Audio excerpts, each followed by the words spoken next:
Hey, JMC 6000 here in the JMC Garage for this week's JMC Garage Talk video. And what I wanted to talk about, as you can tell from the title, is something that I've heard from mechanics before, I've heard from dealerships before, I've even heard from different ones who are in different newer vehicles, and that is the subject of oil consumption.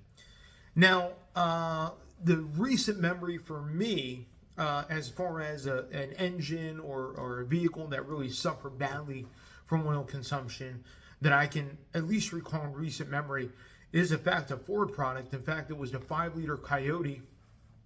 When Ford did the Gen 3 version of the Coyote, introduced it in the 2018 F-150, all the way up to about 2020, they had some oil consumption issues. In fact, for a while, many customers would come back to the dealership, saying that, hey, this thing is drinking like a quart of oil every 1,000 miles, or some extreme like that, maybe even under 1,000. And what Ford had to do is they would actually do new engines for a lot of these customers. I think it was a whole engine. It wasn't a long block or a short block, but if I remember correctly, it was a whole engine. And for a while, it was during COVID, so there was a backlog of 5-liter engines for the F-150s, and it happened around Ford introduced a technology in 2018 called plasma arc bore lining. And what that did was they were able to use some high tension rings in the engine itself with the plasma arc technology as a bore liner. So as the piston is riding up and down in the cylinder bore, it needs three rings, and those 3 rings, two are for compression, and one is called an oil control ring. So you have 2 thin piston rings that are for compression mostly, and then the last one is a little bit thicker with slots in it. That's an oil control ring. Anyway, recent memory serves me correctly, that engine suffered with oil consumption. Now, from what I've been hearing, I wanted to kind of debunk it in this episode of JMC Garage Talk, is the subject that newer vehicles, all of them, and I've heard this from many different people, many different, even dealerships, even people that drive newer vehicles on a routine basis, that all of them suffer from some kind of oil consumption. That means in the course of when you change the oil or have the oil changed up until it needs another oil change, just to say 5,000 miles, give or take, that in the course of those 5,000 miles, you would need to add a quart, if not more, to make sure the oil is level. I find that completely absurd. I'm just going to tell you right now, I find that completely absurd. Here we are, we're paying obscene amounts of money for new vehicles today. I mean, my Explorer behind me cost, MSRP was 43 grand. And that's for the base active. The only option I got, besides floor mats that were all weather, was all-wheel drive. That's it. And so new vehicle prices are just completely crazy. And if you're going to spend this much on a vehicle and you want to keep it long term, I think the oil consumption issue is a big issue that has not been addressed by many manufacturers. Now, Ford has since taken care of a lot of their oil consumption issues, and there's others out there that need to work on it. Don't get me wrong, but I feel like the excuse that, oh well, newer engines do this, they all do this, drinking a quart of oil between oil changes is totally, no, it's not. This isn't totally fine. This is not right. For example, and I wanted to, I have my hood up on my Explorer behind me, and the reason why I have it up is I wanted to kind of demonstrate this engine behind me. Again, is the 2.3 MPC EcoBoost, the latest generation of the Ford EcoBoost inline family. And one of the things I noticed about this engine is it suffers from zero, and I mean zero, oil consumption at all. So what I mean by that is I changed the oil in this thing. I did the first oil change at 4,700 miles. It is now coming up on 97. It's actually at 9,700 miles, and I'm about ready to do another oil change before it hits just about 10. So I'm doing my oil changes every 5,000 on this particular engine, which I believe is very important, especially with turbocharged engines, especially which, and we're going to talk about weights as well as far as oil weight. But this particular engine uses 5W30. And Ford, I believe, used to have 0W20 in some of their EcoBoost engines. Well, Ford has since changed that. And now a lot of their EcoBoost engines, whether it be this 2.3, whether it be the 2.7 or the 3.5, a lot of these engines, they're actually calling for 5W30 full synthetic motor oil. Now, one of the reasons why I had this thing sitting behind me, I'm going to grab my camera stand here, and I'm going to show you this engine here. And one of the reasons why I had this thing sitting behind me is I wanted to show you what my oil level is at 2,700 miles. I'm sorry, 2,700. 9,700 miles. In fact, I'm going to prove it to you how many miles I have on this thing. Let me show you. Just so people are not like, oh, well, you're lying about the miles. Oh, no, I'm not lying. You see that right there? Maybe I'll go in a little bit closer. 9765.8 miles. Clear as day. All right? So, now that we got that out of the way, let's see where the oil is. One of the amazing things about this engine is that it still has a dipstick. I know it's unheard of, an engine that actually has a dipstick in 2024. But this engine does. Ford actually designed a dipstick to be in this engine. Isn't that amazing? Can't say the same thing about Chrysler's 3-liter Hurricane or a lot of BMW engines or some of these other German manufacturers and European manufacturers, Land Rover and others. But there's a dipstick in this engine. So let's go see where the oil level is. And I'll try to get it recorded as best I can for the camera. All right. So pulling the dipstick out now. And now I am not wiping it down. I'm not wiping it down. Actually, no, I need to wipe it down first. What you want to do, wipe it down. And then you insert it back in and then pull it back out. And that'll give you kind of the correct level. It is warmed up, so the level may be a little elevated. It's not totally cold.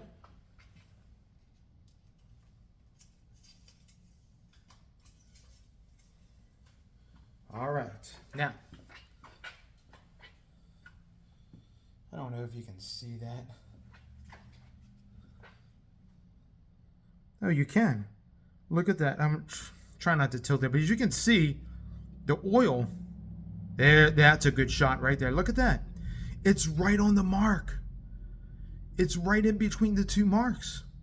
And you can look at the color of the oil, the way it looks. You can still see the dipstick in the background. It's not too dark. It is a little bit dark for me. And at this point, I can't wait to change it because I think right at this point, it's ready to be changed. But as you can see, now you just saw, I just dipped it in. At first, I pulled it out, wiped it off, put it back in, and then I pulled it out a second time, and you saw exactly where the oil level is. It's right at full. So you mean to tell me in 5,000 miles, this thing hasn't drank a drop of oil? Yes. Should that be the norm on all brand new vehicles? Yes, but unfortunately it is not. And I'm not, because I have my Explorer, I'm going to single it out a little bit, but I'm not just trying to single out Ford or sing praises to Ford. I'm just telling you, in this particular case, with this engine, and I've seen this with this engine in other models, whether it be the Mustang or in the new Escape, these engines don't drink oil. Neither should they. I find it absolutely absurd that a brand new engine out of a in a brand new vehicle would actually consume oil. And it's, from most manufacturers, that's feasible. That's, that's a normal thing. How is that normal? Again, you pay the average new car price. I think it was up to around 47 grand. It's dropped down to 46. You pay an average price of $46,000 for some of these vehicles. Some of these vehicles are a lot higher than that. And I think, you mean to tell me that it's okay for the engine to consume a quart of oil between oil changes? If you're doing it, and what happens if you stretch out your oil changes to 10,000 miles? That means, if you never check your oil, or if you happen now to add oil between your oil changes and you do it every 10,000 miles, and let's say it consumes a quart between, when you change it and 5,000, that means it'll consume 2. That means by the time you change your oil, you'll be down 2 quarts. And I'm just kind of giving an example. Some engines are a little bit even more extreme than that. I just find it appalling that new vehicles, brand new, you drive them off the showroom floor, they don't even have, 10 miles on them. That the moment you start driving them, the moment that engine's running, it starts consuming oil. And some may be a little at a time, some may be a lot. To me, it's really ridiculous. And I know I'm going to hear people in the comments, oh, well, John, that's just the way things are. They're so tight tolerance. They are tight tolerance. You better believe they are. And let's talk about weight. I work at a rental car facility, and we have a lot of Toyotas in our fleet. I'm going to put my dipstick back here real quick. We have a lot of Toyotas in our fleet. And a lot of our newer Toyotas are the new Camry, which is all hybrid. We also have the new Crown, which is all hybrid. The powertrain in the Crown and the powertrain in the Camry are exactly the same. In fact, we have some Sienna minivans, which again are all hybrid, using pretty much the exact same powertrain, which is the 2.5 liter Atkinson cycle dynamic force 4-cylinder in these. They had a Camry in the rental car shop the other day. The battery was stone dead, the 12-volt battery rather. Had to put it on charge. It wouldn't take a charge. So, this car only had like 8,000 miles. Battery's stone dead. Need to have a new battery put in. Well, while the hood was up to do some other things and to clear out all the codes in the computer because of this battery being dead, I noticed there was a little sticker underneath the hood on the cowl of the engine, or on the front cowl of the vehicle here, right above the grill, and it said the motor weight of the oil 0W8. 0W. I remember I spoke to the mechanic about that because I'm good friends with all the mechanics where I work, and I was like, "You gotta be kidding! They put 0W8 in these things?" He's like, "Yeah, but we don't do that." I'm like, "What?" He's like, "We get a bulk container, and it's like a 300-gallon drum or a big, massive container of 0W20 oil, and that's what they put in everything. They don't separate weight or anything. Again, this is a rental car facility. Please don't knock them, but that's what they do, and it's cheap for them. When they do the oil changes, they put 0W20 in anything. Doesn't matter if it requires 530. Doesn't matter if it requires 0W8. They put 0W20 full synthetic in every single thing.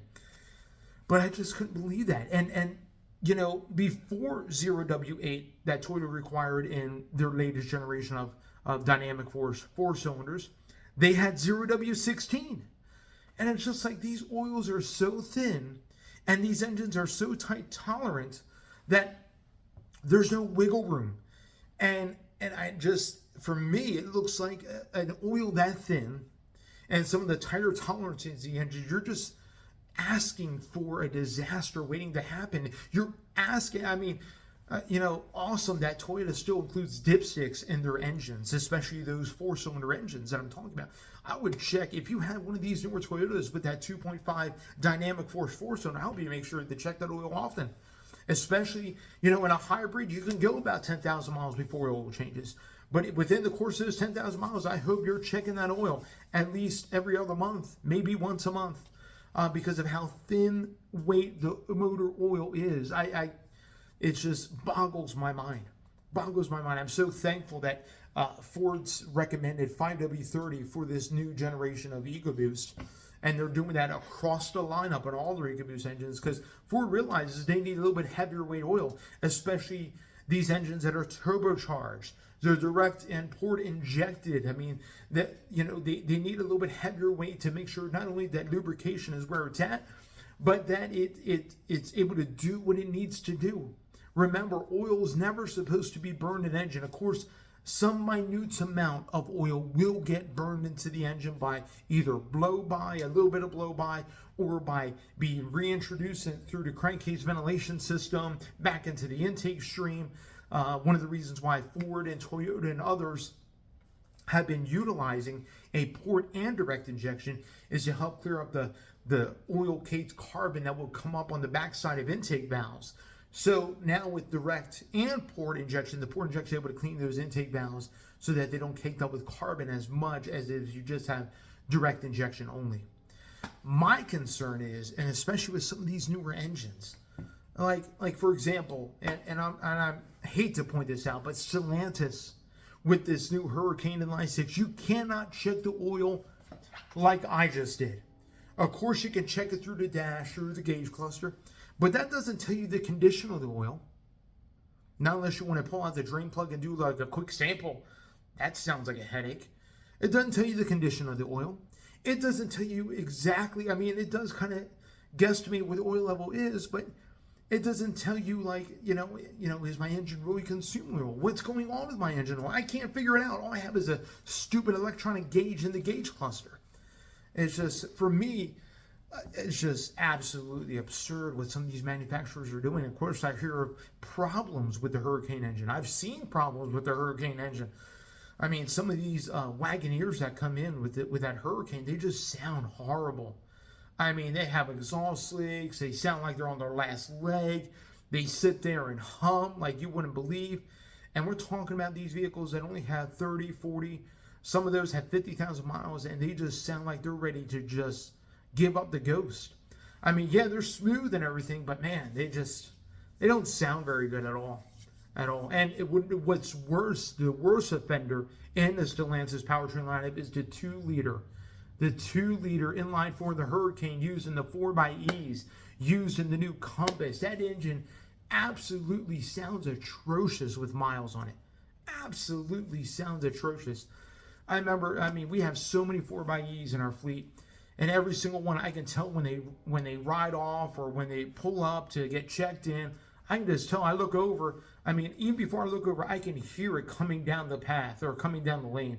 I'm like, oh, that's a Wrangler with a 4xE, and I look over. Sure enough, it is, and that 2-liter's making all kinds of racket, and it's crazy. I mean, yeah, the oil's full and everything else. For example, just another one. We had a Ram 1500 come in, and I get in, started up, about ready to pull around back, and I started up, and the oil level light, or not the oil level, but the oil pressure light's flashing at me. It's barely reading 20 pounds. I checked the oil level, it's fine, but it's barely registering. It takes a while for it to get up to pressure, to get up to where it needs to be so the oil pressure light can go off. And then as it's sitting there idling, I hear it's got the 5.7 Hemi. It already has the Hemi tick. It only has 45,000 miles, and the thing has the Hemi tick. You can't tell me that Chrysler is already taking care of the Hemi when I have a 2023 Ram 1500 with a Hemi, and it already has the Hemi tick at 45,000 miles. Granted, we're not the best at maintaining vehicles at budget Avis. I'm not going to lie, but that's just ridiculous. And it's just, anyway, and it comes down to, the acceptable levels of how engines are being produced, with the acceptance of, well, it's going to consume oil. It's just going to bound to happen. And some of these engines, you can't check them manually. So it's just like, it's just, anyway, I'm going to get off my soapbox. I just wanted to come before you in this video. I know we're running 18 minutes already. I'm going to wrap it up here. But for me, I want to hear about your oil consumption. If you ran into oil consumption issues, if you have an engine that you got to check your oil often, otherwise that you're going to, it's going to be a quart, if not more, low by the time you got to change it, which I find absolutely absurd.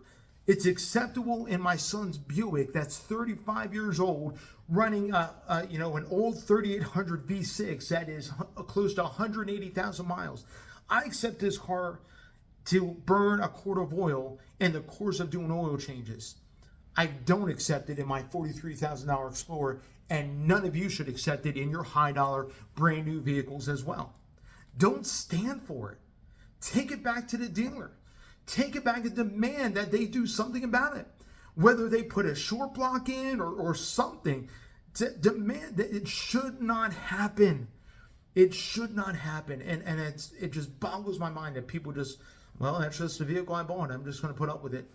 Really? Really, guys, come on. It's just crazy. Anyway, this has been JMC in the JMC Garage. So sorry for not producing a video this past Wednesday. A lot of things came up. I am going to produce a video this Wednesday, so stay tuned for that. I'm reviewing a vehicle that, I came across this vehicle. I'm like, man, I got to review it. And you guys are going to be looking forward to it. It's a Toyota Subaru collaboration, but maybe not the one you're actually thinking of. Awesome. I give you a little hint there. So stay tuned for that video dropping this Wednesday morning.